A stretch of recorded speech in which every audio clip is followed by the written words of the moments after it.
कल हमने आपको बताया था कि कैसे स्कूल की किताबों में अभी तक गलत इतिहास पढ़ाया गया है।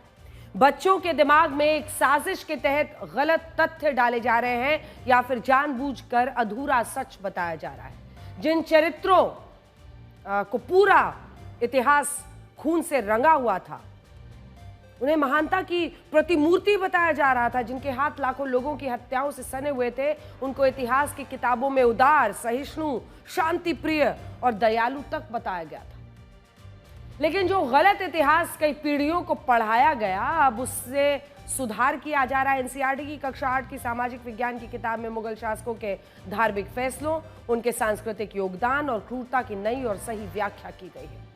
अब मुगलों और अन्य हमलावरों का इतिहास पढ़ाया तो जाएगा, लेकिन उसे सही तथ्यों और सही तरीके से पेश किया जाएगा। अब इतिहास की किताब में तथ्यों को राजनीतिक दबाव में छिपाया नहीं जाएगा, बल्कि उसको सच्चे रूप में पेश किया जाएगा। इस खबर को बहुत गंभीरता से लेने की जरूरत है और इसीलिए आज एक तरह से समझ लीजिए कि पार्ट 2 में हम आपको पूरा सच दिखाने वाले हैं, क्योंकि हमने भी ये सोचा है कि जब जानकारी दी जा रही है तो हर जानकारी सोर्स के साथ रखी जाए आपके सामने।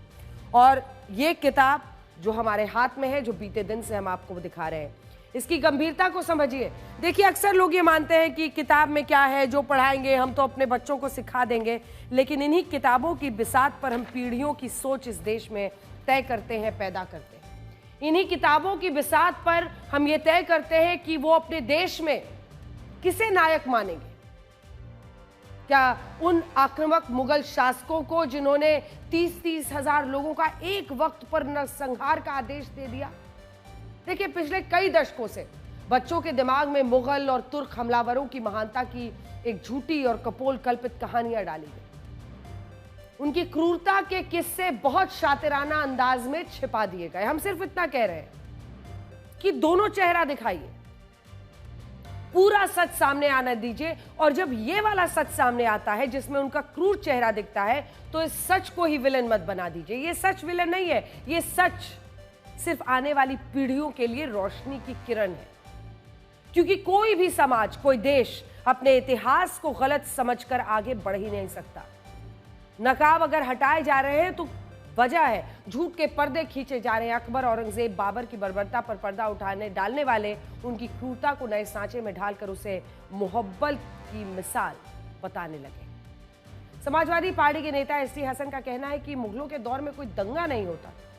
वो ये भी कह रहे हैं कि अगर वास्तव में मुगल चाहते तो एक आदेश निकाल देते और सारे हिंदू मुसलमान बन जाते। सुनिए। सबको मालूम है कि मुगल शासक यहाँ पे सैकड़ों साल उन्होंने शासन किया। उन्होंने प्यार मोहब्बत से शासन करा और कोई भी ऐसा दंगा उस जमाने में नहीं होता था जो आज हो रहे हैं। ये तो हमारी गंगा जमनी तहजीब के हिसाब से चलते थे, लेकिन उस समय कोई संविधान नहीं था, लोकतंत्र नहीं था। बादशाह जो चाहता वो होता। तो बादशाह की जबान संविधान होती थी उस जमाने में। तो बादशाह अगर चाहे तो वो तो ऑर्डर निकाल देता कि सारे हिंदू जो है मुसलमान हो जाओ, लेकिन नहीं किया ऐसा किसी ने। जरा इनकी व्याख्या देखिए। इस बयान के बाद हमें लगा कि एक बार फिर से मुगल और दूसरे मुस्लिम आक्रांताओं का असली इतिहास आपको जरा बताया जाए। आपको ये पता होना चाहिए कि मुगल काल में हिंदुओं का कत्लेआम हुआ, धर्म के नाम पर उनका शोषण हुआ और उनके धर्मस्थल उनकी आंखों के सामने मिट्टी में मिला दिए गए। पूरे उत्तर भारत में अनेकों मंदिर आज भी मौजूद हैं जहां पर उनके अवशेष पड़े हुए हैं, लेकिन वहां पर दूसरे धार्मिक स्थल बना दिए गए। जिन मुगलों ने सैकड़ों हिंदुओं की गर्दन पर तलवार रखकर उन्हें मुसलमान बनने के लिए मजबूर कर दिया था, उनके लिए दंगे करवाना तो बहुत छोटी सी बात थी। दंगे तो तब होते हैं जब किसी क्षेत्र में लगभग समान ताकत हो या समान संख्या बल वाले दो समुदाय एक दूसरे से टकराते हैं। लेकिन उस दौर में तो ऐसी स्थिति ही नहीं थी। वहां एक वर्ग शासक था और दूसरा शोषित था, एक अत्याचार करने वाला था और दूसरा अत्याचार झेलने वाला था। और ऐसी स्थिति में होने वाला संघर्ष दंगा नहीं, कत्लेआम कहलाता है। उदाहरण के लिए कश्मीर में हिंदू मुस्लिम दंगे नहीं हुए, बल्कि हिंदुओं का कत्लेआम हुआ। तो ये कहना कि मुगल काल में ये दंगे नहीं हुए, ये तथ्यों को बड़ी चालाकी से घुमाने की एक साजिश भर है। वास्तव में उस दौर में हिंदू किसी तरह अपनी जान, अपने धर्म, अपने ईमान की रक्षा कर रहे थे। अपने धर्मस्थलों को बचा रहे थे। वो धर्म के नाम किसी और पर अत्याचार नहीं कर रहे थे, बल्कि धर्म के नाम पर अत्याचार झेल रहे थे। वो लोग कत्लेआम के दौर में दंगे कैसे कर सकते थे? हिंदुओं की इसी सोच को लेकर पूर्व प्रधानमंत्री अटल बिहारी वाजपेयी ने एक बार लिखा था, गोपाल राम के नामों पर कब मैंने अत्याचार किया, कब दुनिया को हिंदू करने घर घर में नरसंहार किया। कोई बतलाए काबुल में जाकर कितनी मस्जिद तोड़ी, भूभाग नहीं शत शत मानव के हृदय जीतने का निश्चय, हिंदू तनमन हिंदू जीवन, रग रग हिंदू मेरा परिचय। और अब एसटी हसन को यह कहना कि मुगल चाहते तो एक आदेश निकाल देते और उनका एक आदेश ही शासन होता था, सारे हिंदू मुसलमान बन जाते, तो ये तर्क भी लोगों को बरगलाने की सिर्फ एक कोशिश है। इस तरह के बयान दोनों तरफ वालों को अपने इतिहासकारों से पूछना चाहिए कि मुगलों ने गैर मुस्लिमों पर जजिया कर क्यों लगाया। सच यह है कि यह जजिया कर जो नहीं चुका पाता था उसके लिए दो ही विकल्प छोड़े जाते थे, पहला मुसलमान बन जाना और दूसरा मृत्यु को गले लगाना। क्या छत्रपति संभाजी महाराज पर मुसलमान बनने का दबाव नहीं डाला गया था? क्या यह किसी की कल्पना है? क्या यह जानबूझकर किसी को विलेनाइज किया जा रहा है? क्या मुसलमान बनाने के लिए उन पर अत्याचार नहीं किए गए थे? क्या गुरु तेग बहादुर की हत्या इसलिए नहीं हुई कि उन्होंने अपना धर्म छोड़ने से इनकार कर दिया था? क्या गुरु गोविंद सिंह के साहिबजादों को इसलिए दीवार में नहीं चुनवाया गया क्योंकि उन्होंने मुसलमान बनने से इनकार कर दिया था? सोचिए, इतने अत्याचारों के बाद भी कुछ लोग कहते हैं कि मुगलों ने मोहब्बत से शासन किया। उनके शासन काल में दंगे नहीं हुए, उन्होंने मंदिर नहीं तुड़वाए बल्कि निर्माण करवाया, हाथ में गुलाब लेकर उसकी खुशबू फैलाई। वास्तव में उन्होंने मोहब्बत से नहीं क्रूरता से शासन किया। उनके शासनकाल में दंगे नहीं कत्लेआम हुए। मंदिर तुड़वाना एक ऐसी सच्चाई है जो आज भी खुली आंखों से नजर आती है, फिर चाहे अयोध्या हो, काशी हो या हो मथुरा। और ये तो सिर्फ चर्चित जगह है, ऐसे सैकड़ों उदाहरण हैं जिनकी कुछ तस्वीरें भी आज आपको हम दिखाएंगे। जो कहते हैं उन्होंने तो इमारतें बनाई, शायद कह रहे हैं मंदिर भी बनाए, तो क्या बाबरी मस्जिद जब बना था श्री राम जन्मभूमि के स्थल पर, तो वो क्या मुगल शासन काल का एक प्यार मोहब्बत का तोहफा था? क्या औरंगजेब आपका आदर्श है? आप उसे अपना आदर्श मानते हैं? उससे क्रूर कोई बादशाह हुआ है क्या? आप तो अच्छी तरह से जानते हैं उसने जिस तरह से जुल्म किए हैं हिंदुस्तान में आकर। एसटी हसन जैसे लोग अभी भी समाज को बांटने की बात कर रहे हैं, तो मैं तो समझता हूं कि इनसे अलग हट करके पढ़ाई लिखाई की, रोजी रोजगार की, शिक्षा की, इन पर अगर बहस हो, इन पर बात हो, तो ये लोगों को अच्छा लगेगा और उनको भी इसको छोड़ करके इन मुद्दों पर आना चाहिए। उन्होंने कहा कोई भी राजा जीतता था और दूसरा जीतता था। तो मैं पूछना चाहता हूं मेरे भाई, ये बता दो कि राजपूत राजाओं ने कितनी मस्जिदें तोड़ी, छत्रपति शिवाजी महाराज ने कितनी मस्जिदें तोड़ी, महाराजा रणजीत सिंह ने कितनी मस्जिदें तोड़ी, विजयनगर एम्पायर में कितनी मस्जिदें तोड़ी गई। और अब आइए आपको दिखाते हैं कि किस तरह मुगल और दूसरे मुस्लिम आक्रांताओं ने हिंदुओं के धर्मस्थलों को चुन चुन कर तोड़ा। दावा है कि मुस्लिम आक्रमणकारियों ने भारत में 1800 हिंदू, जैन और बौद्ध मंदिरों को, इस किताब में बाकायदा जो लेखक हैं वो अलग अलग मंदिरों में गए हैं और 2 वॉल्यूम की इस किताब में उन्होंने इसकी पूरी जानकारी दी है, जिसमें 1800 जैन और बौद्ध मंदिरों को तोड़कर उन पर मस्जिदों का निर्माण किया था। ये वो मंदिर है जिनका जिक्र Hindu temples what happened to them में किया गया है। यही वो किताब है, Hindu temples what happened to them. देखिए, क्योंकि सोर्स और जानकारी के बिना हम बात नहीं करते हैं हिंदू मंदिरों के। और ये तो वो 1800 मंदिर है जहां पर ये खुद, मतलब जिसकी जानकारी एक एक करके इकट्ठा की गई थी, क्योंकि हजारों मंदिरों के इस तरह से तोड़े जाने की जानकारी है। जबकि एक दावा यह भी है कि सिर्फ मुगलों के शासनकाल में 60,000 से ज्यादा छोटे बड़े मंदिर तोड़े गए। लेकिन इस किताब में 1800 मंदिरों पर कॉन्क्रीट रिसर्च है, कॉन्क्रीट रिसर्च। आज उत्तर प्रदेश में 299, राजस्थान में 170, महाराष्ट्र में 143, मध्य प्रदेश में 151, कर्नाटक में 192, हरियाणा में 77, गुजरात में 170, दिल्ली में 72 और बिहार में 77 स्थान ऐसे हैं जहां मस्जिद और दूसरे इस्लामिक ढांचों को लेकर विवाद है और दावा है कि इनका निर्माण मंदिरों को तोड़कर या उनके अवशेषों से हुआ। औरंगजेब की मृत्यु के बाद वर्ष 1707 से 1710 के बीच एक पुस्तक लिखी गई जिसका नाम है मासरे आलमगीरी।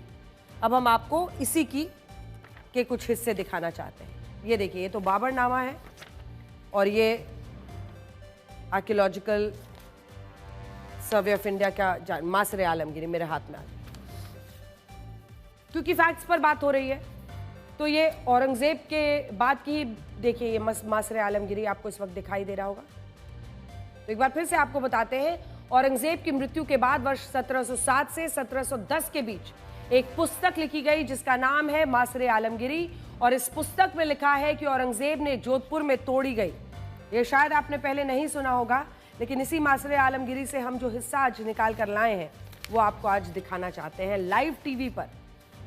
क्योंकि औरंगजेब ने जोधपुर में तोड़ी गई हिंदू देवी देवताओं की प्रतिमाओं के मलबे को दिल्ली की जामा मस्जिद की सीढ़ियों के नीचे दफन करा दिया था। यह हिस्सा देखिए, इसमें लिखा गया है, ये वाला हिस्सा जूम इन कीजिए तो आपको दिखेगा। Ordered that the idols which were mostly jewelled golden silvery bronze copper और stone should be cast in the yard of the court and under the steps, यानी सीढ़ियों के नीचे जामा मस्जिद में, Jama mosque, to be trodden on. Trodden मतलब उस पर लोग चले, अपना पैर रखें। ये तो मासरे आलमगीरी में लिखा हुआ है साहब। मासरे आलमगीरी उन्हीं की रिकॉर्डेड हिस्ट्री है, जब वो खुद ही बखान कर रहे हैं कि हमने जो मंदिरों की मूर्तियां थी, जो पत्थर जोधपुर से तोड़कर लाए गए थे, उन सबको हमने सीढ़ियों में डलवा दिया था ताकि उसके ऊपर हम चल सके। औरंगजेब चाहता था कि जब मुसलमान दिल्ली की जामा मस्जिद में नमाज पढ़ने के लिए आए तो उनके कदम सबसे पहले उन सीढ़ियों पर पड़े जिनके नीचे हिंदू देवी देवताओं की प्रतिमा और मंदिरों का मलबा था। और ये बात एक साथ, हालांकि आपको एक बार फिर से हम बता दें कि जो सीढ़ियां आप इस वक्त देख रहे हैं इसका इनसे कोई लेना देना नहीं है। दिल्ली की जामा मस्जिद की ये सीढ़ियां वो प्रमाण नहीं है जिसकी बात अभी हो रही है। ये जो जामा मस्जिद की आप सीढ़ियां देख रहे हैं, या तो उन्हें हटा दिया गया है या फिर वो कहीं और है, लेकिन मासरे आलमगीरी में जो रिकॉर्डेड है वो हम आपको दिखा रहे हैं। ये बात 314 साल पुरानी पुस्तक में लिखी है और ये उन्हीं के वक्त पर डाली गई है। हम एक बार फिर से आपके सामने कोट करना चाहते हैं, क्योंकि ये जो मासरे आलमगीरी है इसमें देखिए लिखा भी है औरंगजेब के बारे में, 1638 से लेकर 1707 तक, ये वाला हिस्सा देखिए। और उसके बाद से जब आप पन्ना पलटते हैं और पहुंचते हैं पन्ना नंबर 109 पर, 109, तब उसकी ये 4 लाइनें देखिए जिसमें ये रिकॉर्डेड है कि जोधपुर से जो मूर्तियां और पत्थर तोड़ के लाए गए थे उनको ऑर्डर दिया गया कि उनको या तो पूरा जो आंगन है यार्ड में डाला जाए या फिर सीढ़ियों पर, ताकि उस पर लोग चलकर आगे बढ़े। और इसमें जामा मॉस्क का कोट भी डाला गया है। तो ये 314 साल पुरानी पुस्तक में लिखी हुई बात है जो हम आपको फैक्ट्स के साथ बता रहे हैं। इसी मासरे आलमगीरी पुस्तक में यह भी दावा किया गया है कि औरंगजेब के आदेश पर ही काशी विश्वनाथ मंदिर तोड़ा गया, जहां ज्ञान वापी को लेकर आज तक विवाद कायम है। इसलिए मासरे आलमगीरी में सबको जानकारी दी गई है। जामा मस्जिद के विवाद को शायद भूले नहीं होंगे आप। ये विवाद भी मंदिरों को तोड़ने वाली उसी मुगलिया सोच का परिणाम है। बाबर की आत्मकथा बाबरनामा। अब बाबरनामा के कुछ पन्ने निकालते हैं और आपको दिखाते हैं। बाबरनामा, जिसके पेज नंबर 687 पर लिखा है कि मीर हिंदू बेग ने बाबर के आदेश पर संभल में हिंदू मंदिर को तोड़कर उस पर मस्जिद का निर्माण किया। अब ये मस्जिद का जो निर्माण किया, क्यों किया? संभल में ही। ये देखिए, हमने इसीलिए हाईलाइट किया है, संभल में मंदिर को तोड़कर वहां पर मस्जिद बनाई गई। ये बाबर आलम में खुद ही उनके हिस्टोरियंस ने डाला है, उस वक्त जो इतिहास लिखते थे। और उसी के बाद वजह क्या थी कि संभल में ये करना है, क्योंकि इससे पहले अगर आप देखिए तो जानकारी ये दी गई थी, ये देखिए कि यहां पर विष्णु, भगवान विष्णु के 10वें अवतार यहां पर आएंगे हरि मंदिर में, और इसीलिए यहां पर मस्जिद बनाना जरूरी है बाबर के ऑर्डर से। तो ये कुछ जानकारियां हैं जिस पर सवाल यही उठते हैं कि अधूरा सच क्यों बताया, और आज जब पूरा सच सामने आ रहा है तो उसको विलेन क्यों बना रहे हैं। इस मस्जिद के शिलालेख पर ये बातें आज भी अंकित हैं, जिसकी हम चर्चा आपको करके दिखा रहे हैं। जिस शिलालेख का जिक्र इस पुस्तक में है उसका भी 151 साल पहले वर्ष 1873 में अध्ययन हुआ था। उस समय एशियाटिक सोसाइटी ऑफ बंगाल ने इस शिलालेख का अध्ययन किया था और ये पाया था कि मस्जिद के पत्थर पर यह बात स्पष्ट रूप से लिखी है कि मीर हिंदू बेग बाबर का प्रधान अधिकारी और कमांडर था और बाबर के ही आदेश पर उसने संभल में हिंदू मंदिर को तोड़कर उस पर शाही जामा मस्जिद का निर्माण कराया। लेकिन आज देखिए, लड़ाई छिड़ी हुई है उसके नाम पर, कोई सच मानने को तैयार नहीं है। एक और पुस्तक है आईने अकबरी, जिसे अबुल फजल ने 16वीं शताब्दी में लिखा था। 425 साल पुरानी इस पुस्तक के पेज नंबर 285 पर यही लिखा है कि संभल में पहले श्री हरिमंडल नाम का एक मंदिर था जो भगवान विष्णु को समर्पित था, लेकिन बाद में इस मंदिर का अस्तित्व खत्म हो गया। ये सारी किताबें मुगलों और अंग्रेजों के समय में 150 से 400 साल पहले लिखी गई और इस सभी में ये बात स्पष्ट रूप से बताई गई है कि संभल में शाही जामा मस्जिद का निर्माण हिंदू मंदिर को तोड़कर हुआ है। बड़ी बात यह है कि अयोध्या में राम मंदिर के स्थान पर बाबरी मस्जिद का निर्माण वर्ष 1528 में हुआ, जबकि संभल में हिंदू मंदिर को तोड़कर शाही जामा मस्जिद का निर्माण वर्ष 1529 में हुआ और इन दोनों घटनाओं में सिर्फ 1 साल का अंतर था। लेकिन इस सब के बाद भी आज कुछ लोग इन आक्रांताओं को महान बताते हैं, उन्हें विध्वंसक की जगह निर्माणकर्ता बता रहे हैं, हत्यारे की जगह मोहब्बत से शासन करने वाले बता रहे हैं। आपको याद होगा 2023 में काशी के ज्ञानवापी मस्जिद मामले में भी मुस्लिम पक्ष ने अदालत में कहा था कि औरंगजेब निर्दयी नहीं था। उन लोगों को आज हम औरंगजेब का वो सच बताएंगे जो इतिहास में हमसे छुपाया गया। एक साजिश के तहत उसे महान बताया गया, जबकि औरंगजेब हिंसक, क्रूर, हत्यारा शासक था। उसने न सिर्फ आम लोगों को धर्म के नाम पर चुन चुन कर मारा, बल्कि वो अपने भाइयों का भी हत्यारा था। जो लोग औरंगजेब को महान और शांति प्रिय बताते हैं, उनसे हम जानना चाहते हैं कि क्या वो अपने घर में औरंगजेब जैसा भाई, औरंगजेब जैसा बेटा स्वीकार कर पाएंगे? औरंगजेब ने बुढ़ापे में अपने पिता शाहजहां को जेल में डाल दिया। औरंगजेब के 3 और भाई थे, शुजा, मुराद और दारा शिकोह। उसने तीनों का सिर तन से जुदा कर दिया। उसकी क्रूरता इतने पर भी खत्म नहीं हुआ, उसने अपने बड़े भाई दारा शिकोह का सिर काटकर उसे थाली में सजाकर जेल में बंद अपने पिता शाहजहां के पास भेज दिया। सोचिए कि आज कोई भाई इतना क्रूर हो सकता है? और मुझे नहीं लगता कि मानवता के पैमाने पर अगर हम उस जमाने की भी बात करें तो कोई इस तरह की क्रूरता दिखा सकता है। आज कौन होगा जो ऐसा भाई चाहेगा?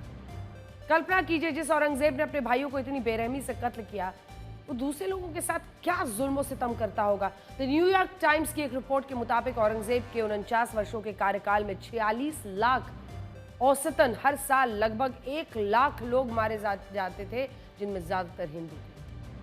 1 लाख लोग। भारत का इतिहास ऐसी हजारों घटनाओं से भरा पड़ा है और ये बताती हैं कि औरंगजेब सबसे क्रूर मुगल शासक था और वो हिंदुओं से नफरत करता था।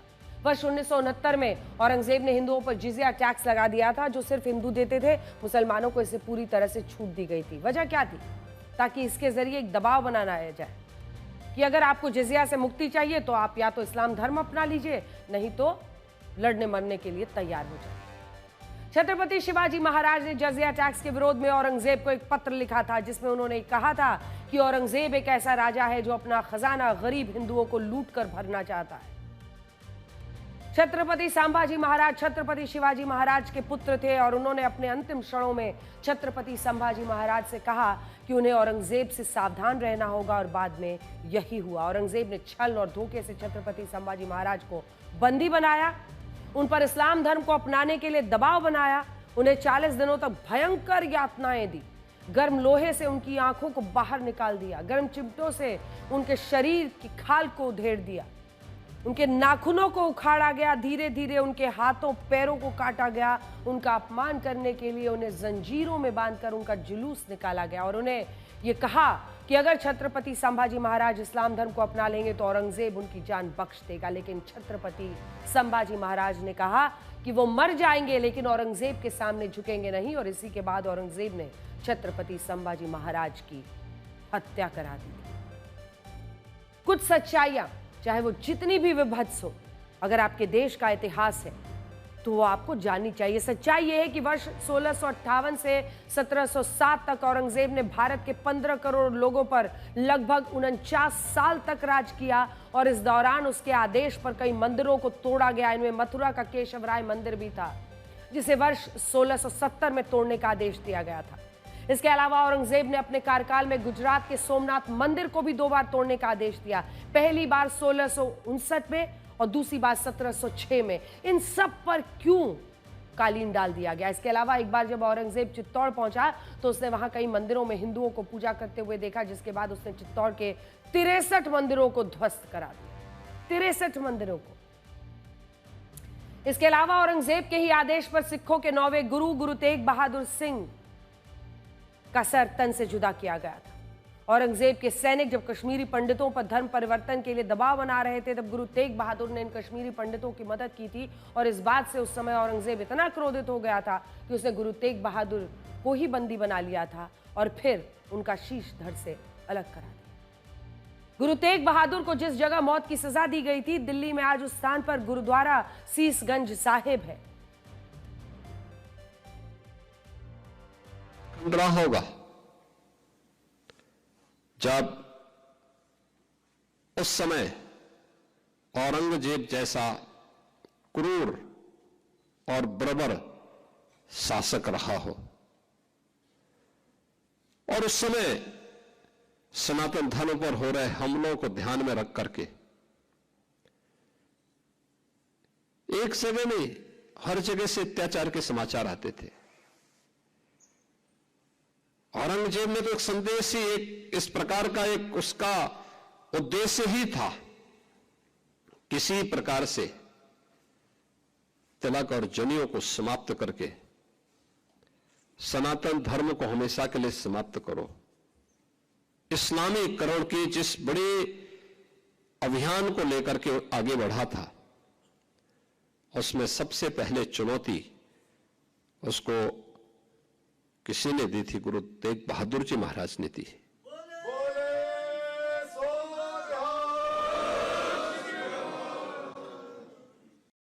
पाकिस्तान की करते हैं, जहां हालात लगातार खराब होते जा रहे हैं। पाकिस्तान ने सब कुछ करके देख लिया, भारत के खिलाफ युद्ध करके भी देख लिया, लेकिन पाकिस्तान के हालात नहीं सुधर रहे।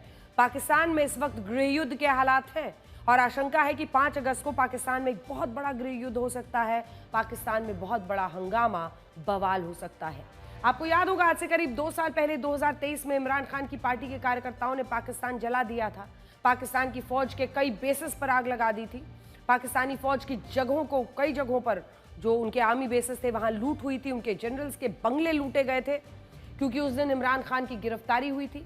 हालांकि तुरंत अदालत से इमरान खान को राहत मिल गई थी, लेकिन इसके सिर्फ 3 महीने के भीतर इमरान खान को फिर से गिरफ्तार कर लिया गया था। 5 अगस्त 2023 को इमरान खान को पाकिस्तान की फौज ने जो जेल में डाला, वो आज तक बाहर नहीं निकल पाए।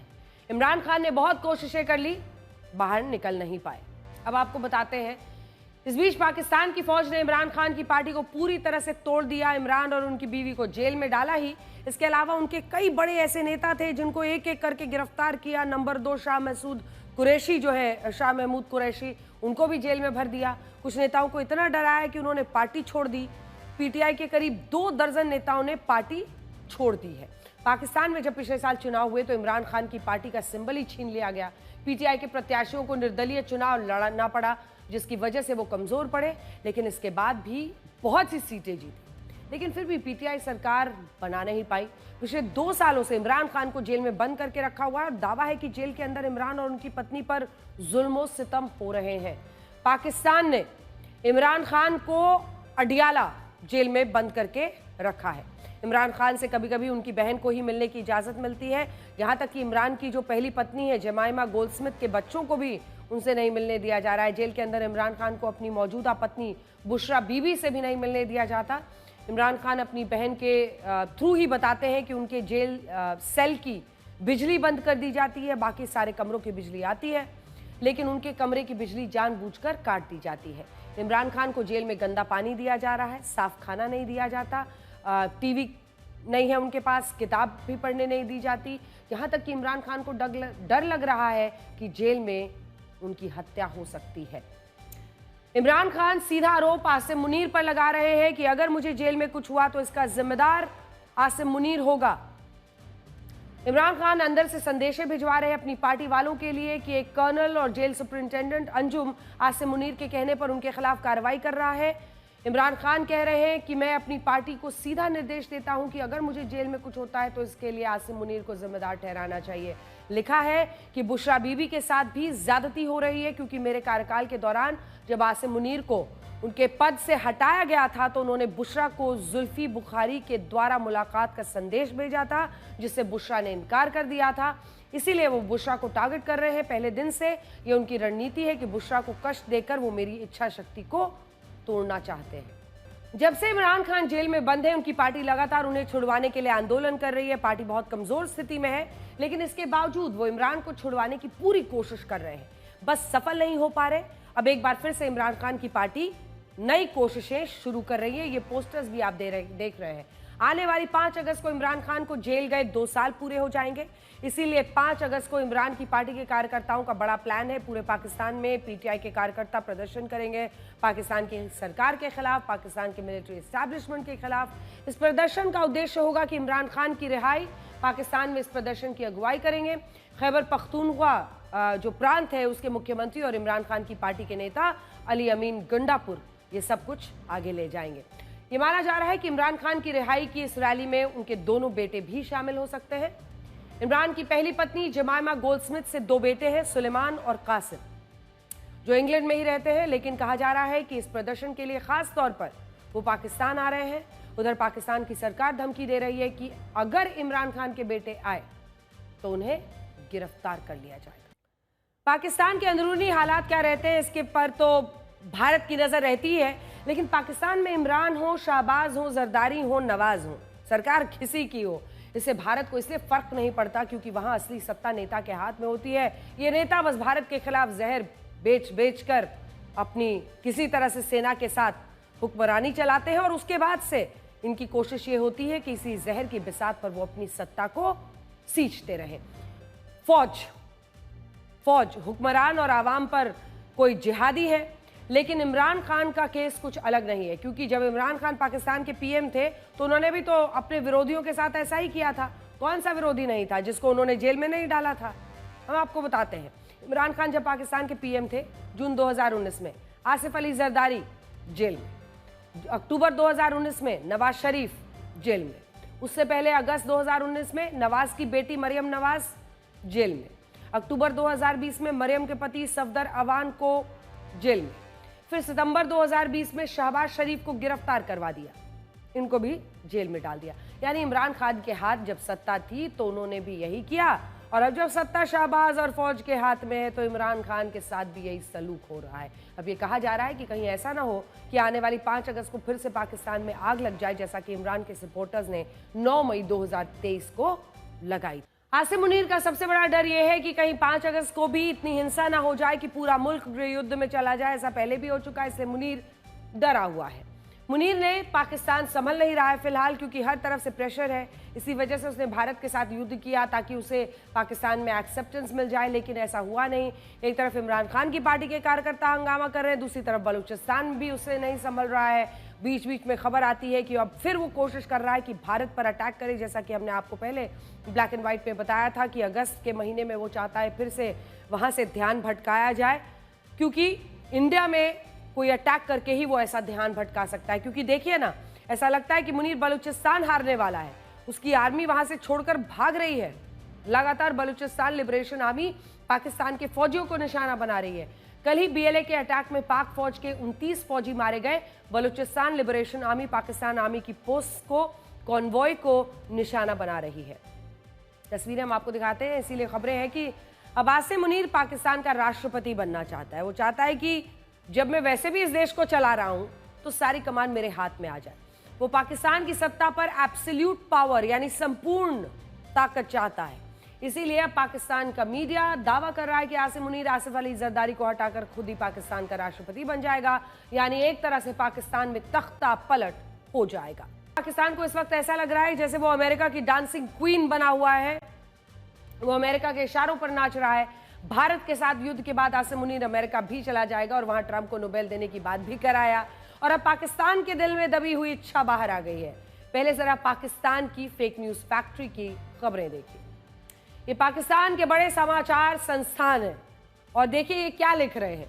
ये लिख रहे हैं कि 18 सितंबर को डोनाल्ड ट्रंप पाकिस्तान आ रहे हैं। 18 सितंबर पूरी तरह से गलत है। ये खबर इन लोगों की दबी हुई इच्छा तो हो सकती है, लेकिन ये सच है नहीं, पूरी तरह से फर्जी खबर है। डोनाल्ड ट्रंप पाकिस्तान जा रहे हैं, ये बिल्कुल गलत है, जबकि ये वही तारीख है जब डोनाल्ड ट्रंप अमेरिका से बाहर तो रहेंगे, लेकिन पाकिस्तान नहीं, यूके के दौरे पर जा रहे हैं। वो इंग्लैंड के किंग चार्ल्स की तरफ से जारी जानकारी के मुताबिक, जिसमें कहा गया है कि राष्ट्रपति ट्रंप और उनकी पत्नी मेलानिया ट्रंप इंग्लैंड के राजा चार्ल्स के न्योते पर इंग्लैंड आ रहे हैं, और ये तारीख होगी 17 सितंबर से 19 सितंबर के बीच। और अब बताइए कि जब इस दौरान ट्रंप यूके में होंगे, इंग्लैंड में होंगे, तो फिर पाकिस्तान ये कहां से कह रहा है कि ट्रंप पाकिस्तान आ रहे हैं। ये बात सही है कि इस तारीख पर भले ही डोनाल्ड ट्रंप पाकिस्तान ना जा रहे हों, लेकिन पाकिस्तान के लिए कुछ भी करने को तैयार दिख रहे हैं। यह संभव है कि जब अक्टूबर में भारत में क्वाड की बैठक होगी, तो उसमें आते हुए या जाते हुए ट्रंप पाकिस्तान जा सकते हैं। इस बार भारत में क्वाड की बैठक होनी है, जिसमें ट्रंप को आना है। मोदी पहले ही उन्हें न्योता देकर आए थे, जिसे उन्होंने स्वीकार किया था। इस बैठक की तारीख तय नहीं हुई है, लेकिन मेजबानी भारत को करनी है, और इस बात की संभावना हो सकती है कि ट्रंप इस दौरान पाकिस्तान में कुछ देर के लिए चले जाएं। पाकिस्तान में पिछले 25 साल से कोई भी अमेरिकी राष्ट्रपति नहीं गया है। पाकिस्तान ने बहुत कोशिशें की, लेकिन ऐसा नहीं हो पाया। 25 साल पहले बिल क्लिंटन पाकिस्तान जाने वाले आखिरी अमेरिकी राष्ट्रपति थे। इसके बाद से अमेरिका में 4 राष्ट्रपति आए, लेकिन कोई भी पाकिस्तान गया नहीं। अमेरिका के राष्ट्रपति भारत आते रहे, लेकिन पाकिस्तान नहीं गए। जॉर्ज बुश मार्च 2006 में भारत के दौरे पर आए, पाकिस्तान नहीं गए। इसके बाद बराक ओबामा 2 बार भारत आए, 2010 नवंबर में, जनवरी 2015 में, लेकिन पाकिस्तान नहीं गए। फिर ट्रंप आए, तो डोनाल्ड ट्रंप अपने पिछले कार्यकाल में फरवरी 2020 में भारत के दौरे पर आए, लेकिन वो भी पाकिस्तान नहीं गए। जो बाइडेन भी सितंबर 2023 में G20 के लिए भारत के दौरे पर आए, लेकिन वो भी पाकिस्तान नहीं गए। असल में पाकिस्तान ने अपना आतंकी किरदार कभी छोड़ा नहीं, और इसीलिए अमेरिका ने कभी भी पाकिस्तान को ज्यादा भाव नहीं दिया। यहां तक कि जो बाइडेन ने तो अपना 4 साल का पूरा कार्यकाल में किसी पाकिस्तानी नेता से फोन पर भी बात नहीं की, और मुलाकात तो दूर, बाइडेन ने इमरान और शाहबाज को एक फोन तक नहीं किया। तब से लगातार पाकिस्तान की एक कसक है कि कोई अमेरिकी राष्ट्रपति उनके मुल्क में कदम रखे, दुनिया भर में वो बघारे कि देखो अमेरिकी राष्ट्रपति पाकिस्तान आया है। यही उनके आत्मसम्मान की चरम सीमा है। अपने पिछले कार्यकाल में तो ट्रंप पाकिस्तान की निंदा करते थे, लेकिन इस बार उनका मिजाज बदला है, पाकिस्तान को लेकर जरा बदला हुआ है। पाकिस्तान को भी लगता है कि इस वक्त कनेक्शन भी सही बैठा हुआ है, मौका भी ठीक है, तो ऐसी व्यवस्था बना देते हैं कि ट्रंप पाकिस्तान आ ही जाए, ताकि हम दुनिया को बताएं कि देखो ट्रंप आया। पाकिस्तान को लगता है कि अमेरिका की सरपरस्ती आ गई तो दुख दर्द दूर हो जाएंगे, दुनिया में अलग थलग पड़ा हुआ है वो खत्म हो जाएगा, उसे IMF का पैसा मिल जाएगा। इन्हीं पैसों पर पाकिस्तान का काम चल रहा है। IMF ने लगभग 16.5% वोटिंग राइट्स अमेरिका के पास है। उधर अमेरिका को अपने हथियार बेचने हैं, और उसे अपने हथियारों के लिए पाकिस्तान अच्छा खरीदार लग रहा है। अब आप समझ गए होंगे कि आखिर क्यों पाकिस्तान चाहता है कि ट्रंप वहां पर पहुंचे, और अगर ट्रंप जाते हैं तो उसकी वजह क्या होगी। बात करेंगे इजराइल और सीरिया के बीच छिड़े युद्ध की। पिछले 2 दिनों से इजराइल सीरिया पर बड़े हवाई हमले कर रहा है। पिछले कुछ दिनों में सीरियाई सैनिक दक्षिणी शहर सुवेदा में ड्रूज समुदाय पर हमले कर रहे थे, और उसके जवाब में इजराइल ने सीरिया पर हमला किया। बीते दिन की ये तस्वीरें हमने आपको ब्लैक एंड व्हाइट में दिखाई थी। कल इजराइल ने सीरिया की राजधानी दमिश्क को दहला दिया। इजराइल ने सीरिया के रक्षा मंत्रालय के हेड ऑफिस पर ही ड्रोन अटैक कर दिए थे। इस हमले ने सीरिया के राष्ट्रपति अहमद अल शारा को भी डरा दिया, और ऐसा दावा है कि अहमद अल शारा को बंकर में सुरक्षित रख दिया गया है। ड्रूज समुदाय की सुरक्षा के लिए इजराइल ने सुवेदा में अपने सैनिकों को भी उतार दिया। जिस समुदाय की रक्षा के लिए इजराइल जंग में उतरा है, उनकी संख्या पूरी दुनिया में 10 लाख के करीब है, और करीब 1.5 लाख ड्रूज इजराइल में भी रहते हैं, इजरायली सेना में भी काम करते हैं। ड्रूज समुदाय इजराइल के उत्तरी इलाके, लेबनान, जॉर्डन, सीरिया के दक्षिणी इलाके में रहते हैं, और सीरिया में करीब 7 लाख ड्रूज हैं। सीरिया इन ड्रूज को अपने दक्षिणी क्षेत्र से हटाना चाहता है, ताकि वो इस्लामिक कट्टरवादी संगठनों को जगह दे सके और इजराइल के खिलाफ उनका इस्तेमाल कर सके। लेकिन ड्रूज का वहां पर रहना कहीं ना कहीं इजराइल को सुरक्षित बनाता है। वो एक कुशन की तरह है। अपने यहाँ के रहने वाले ड्रूज समुदाय के लोगों की वजह से ही इजराइल आसपास रहने वाले अन्य ड्रूज लोगों की सुरक्षा को अपनी जिम्मेदारी मानता है, समझता है। इसीलिए जब सीरिया ने ड्रूज पर हमले शुरू किए तो इजराइल जंग में उतर गया। इजरायली सेना सुवेदा में सीरिया सैनिकों पर एयर स्ट्राइक कर रही है। आईडीएफ ने इससे जुड़ी कई वीडियोस जारी किए। आईडीएफ ने सीरियाई सेना की बख्तरबंद गाड़ियों को निशाना बनाया। इसके अलावा इजराइल ने सीरिया के उन सैन्य ठिकानों पर भी हमले किए जहां हथियार रखे हुए थे।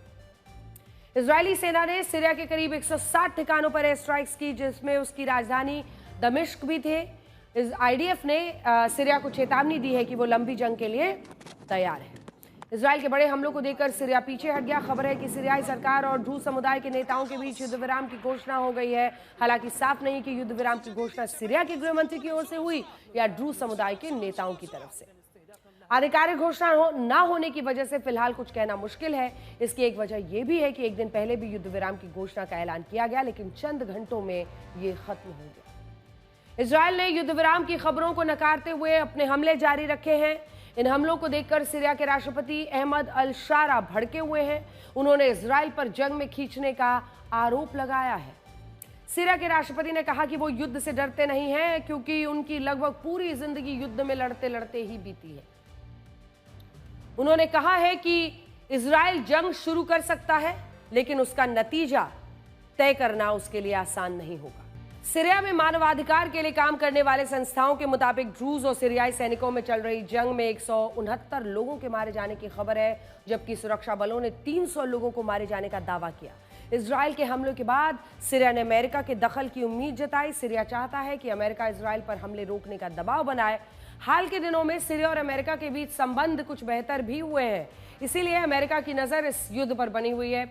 US secretary of state Marco Rubio ने इस युद्ध को जल्द खत्म करवाने की बात कही है।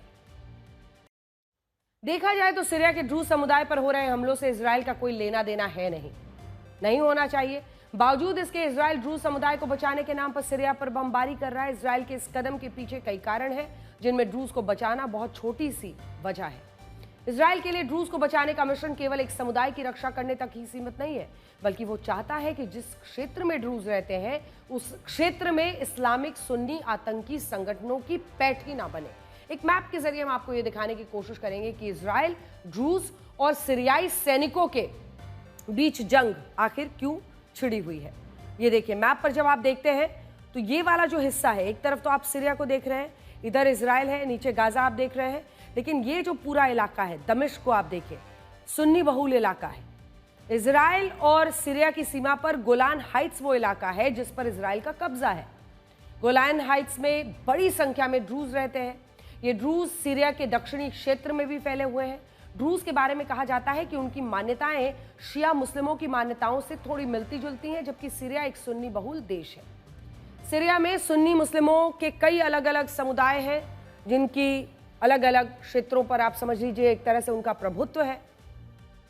सुवेदा में ड्रूज और बेदुइन जिनके बीच संघर्ष शुरू हुआ था, जो बड़ी जंग में बदल गया। बेदुइन समुदाय सुन्नी मुसलमान है। सीरिया में शिया और सुन्नी मुस्लिमों के बीच झगड़े का एक पुराना इतिहास है। सुवेदा में भी ड्रूज और बेदुइन्स के बीच संघर्ष शिया और सुन्नी वाला झगड़ा ही है, और अब ये बड़ी जंग में बदल गया है।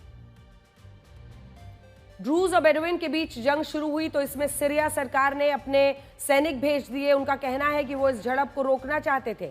साल 2024 में सीरिया की सत्ता राष्ट्रपति अहमद अल शारा के हाथ में आ गई थी। इसके बाद सीरियाई सेना में बड़ी संख्या में HTS यानी हायत तहरीर अल शम के आतंकियों को शामिल किया गया। HTS एक सुन्नी आतंकी संगठन है।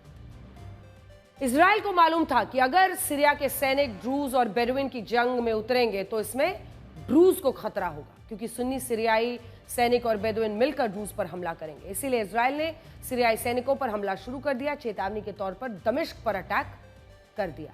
इस युद्ध में इजराइल के घुसने की एक और वजह है, और वो है सीरिया के सुन्नी आतंकी संगठनों को अपनी सीमा से लगे क्षेत्रों में ना आने देना। इसको भी हम आपको एक मैप के जरिए जरा समझाते हैं। इजराइल चाहता है कि उसकी सीमा से लगे क्षेत्रों, खासतौर से कुनैत्रा, जो दर्रा है और सुवेदा है, उसमें सीरियाई सैनिक या सुन्नी आतंकी संगठन ना आए। इन क्षेत्रों पर ड्रूज समुदाय का प्रभुत्व है। सुवेदा मिलिट्री काउंसिल चलाती है इसे, यानी एक तरह से सीरियाई सरकार का इन क्षेत्रों पर बहुत ज्यादा दखल नहीं है। इजराइल चाहता है कि एक क्षेत्र सुवेदा मिलिट्री काउंसिल के कब्जे में रहे, क्योंकि ये काउंसिल इजराइल के साथ मिलकर काम करती है। सुवेदा मिलिट्री काउंसिल कमजोर हुआ तो यहां पर HTS, हिजबुल्ला, ऐसे आतंकी संगठन मजबूत हो जाएंगे और अगर ऐसा हुआ तो इजराइल को खतरा पैदा हो जाएगा। तो दरअसल इजराइल अपने आप को बचाने के लिए सब कुछ कर रहा है, इसीलिए जब भी सीरिया के ड्रू समुदाय पर हमला होता है इजराइल उनके साथ खड़ा हो जाता है। हालिया हमले पर इजराइल के प्रधानमंत्री नेतन्याहू ने चिंता जाहिर की और ड्रू समुदाय को लेकर उन्होंने क्या अपील की कर रहे हैं, जिसको लेकर एक वक्त पर पूरे देश में जबरदस्त हलचल थी, लेकिन ऐसा लगता है कि अब हर कोई भूल गया, लेकिन हम नहीं भूले और इसीलिए ब्लैक एंड व्हाइट में अब हम 4 जून को बेंगलुरु में भगदड़ वाले मामले की बात बताएंगे, क्योंकि इस मामले की जांच रिपोर्ट आ चुकी है और जैसे कि पूरी संभावना थी इस रिपोर्ट में सरकारी सिस्टम, नेताओं, अधिकारियों को क्लीन चिट मिलेगी, ठीक वैसा ही हुआ है। यानी इतनी मौतों का जिम्मेदार कोई नहीं। बेंगलुरु में 4 जून को आरसीबी की विक्ट्री डे परेड हुई थी। इस परेड में भगदड़ हो गई थी, जिसमें 11 लोग मारे गए थे, 50 लोग गंभीर रूप से घायल हो गए। इस मामले पर कर्नाटक सरकार की जांच रिपोर्ट आ गई। इस रिपोर्ट के मुताबिक इस पूरे हादसे का जिम्मेदार आरसीबी मैनेजमेंट को ही बताया गया है। कर्नाटक सरकार ने अपनी रिपोर्ट में सरकारी व्यवस्था को निर्दोष बताया और भगदड़ का जिम्मेदार आरसीबी को बताया। राज्य सरकार ने अपनी सरकारी रिपोर्ट में बताया कि किन वजहों से आरसीबी इस पूरे हादसे की दोषी है। जांच रिपोर्ट में बताया गया है कि आरसीबी ने चिन्नास्वामी में विक्ट्री डे परेड के लिए सरकार से अनुमति नहीं ली थी, केवल सूचना दी थी। तो फिर साहब, मुख्यमंत्री, उप मुख्यमंत्री, पूरा कैबिनेट किस हैसियत से वहां पर मौजूद था बिना अनुमति दिए? नियमों के मुताबिक इस तरह के आयोजन के लिए 7 दिन पहले आवेदन दिया जाता है। आखिर अगर अनुमति नहीं दी गई तो फिर मुख्यमंत्री, उप मुख्यमंत्री, पूरा कैबिनेट, तमाम लोग पहुंचे कैसे वहां एक ऐसे आयोजन में हिस्सा लेने जिसकी अनुमति उन्होंने खुद नहीं दी थी? सरकार के मुताबिक आरसीबी ने पुलिस को भीड़ की संख्या और परेड की व्यवस्था के बारे में जानकारी नहीं दी थी, जिनका कहना है कि अगर आयोजन अचानक रद्द किया जाता, हिंसा भड़क जाती, जिससे कानून व्यवस्था बिगड़ सकती थी, इसलिए खुद पहुंच गए। यही नहीं, पुलिस की सलाह लिए बगैर लोगों को चिन्नास्वामी आने और विक्ट्री डे परेड में शामिल होने के लिए बुलाया गया था। ये सब कुछ इस रिपोर्ट में है। कर्नाटक सरकार ने पुलिस, प्रशासनिक अधिकारियों और अपने मंत्रियों की गर्दन बचाने के लिए हादसे की पूरी जिम्मेदारी आरसीबी के मैनेजमेंट पर डाल दी है। ये बात ठीक है कि आरसीबी मैनेजमेंट की जिम्मेदारी बनती है और उन्होंने बाकायदा पोस्ट के जरिए सोशल मीडिया पर लोगों को सीधा वहां पर बुलाया था, ये समझे बिना कि किस तरह की भीड़ उमड़ जाती है क्रिकेटर्स को देखने के लिए। लेकिन केवल उसी की जिम्मेदारी थी, ये कहना किस हद तक सही है? सच यह है कि आरसीबी ने विक्ट्री डे परेड की अनुमति भले ही ना ली हो, लेकिन राज्य सरकार, बेंगलुरु पुलिस को मालूम था कि 4 जून को यह टीम बेंगलुरु में एक बड़ा आयोजन करने जा रही है। अगर ऐसा नहीं होता तो राज्य सरकार विधानसभा के बाहर खिलाड़ियों में सम्मान में कार्यक्रम नहीं रखती। आज हम कर्नाटक सरकार से पूछना चाहते हैं कि 4 जून को अगर आरसीबी को विक्ट्री डे परेड की अनुमति नहीं थी तो उस दिन राज्य सरकार के बड़े बड़े मंत्रियों ने एक निजी टीम के लिए विधानसभा के बाहर किसकी अनुमति से सम्मान समारोह रखा था? सिर्फ यही नहीं, जब अनुमति नहीं थी तो आरसीबी ने किसके इशारे पर विधानसभा में स्टेडियम तक का रूट तय किया और फिर बिना अनुमति के स्टेडियम में डिप्टी सीएम डीके शिव कुमार के साथ विनर ट्रॉफी लहराई? कर्नाटक सरकार और पुलिस की नाकामी है कि एक प्राइवेट क्रिकेट टीम ने उनकी अनुमति के बगैर लाखों लोग जुटा लिए और अगर वो ऐसा करने में कामयाब रही तो यकीनन उसे ऐसा करने की खुली छूट क्यों दी गई? खबर है कि कर्नाटक सरकार ने इस जांच रिपोर्ट को छिपाने की कोशिश की थी और कर्नाटक सरकार ने हाईकोर्ट से अपील की थी कि इस जांच रिपोर्ट को गोपनीय रखा जाए, लेकिन कोर्ट ने ऐसा करने से इनकार कर दिया और इसीलिए ये सच अब आपके सामने आया है कि सारा का सारा ठीकरा आरसीबी के माथे पर फोड़कर सरकार ने अपने हाथ झाड़ लिए।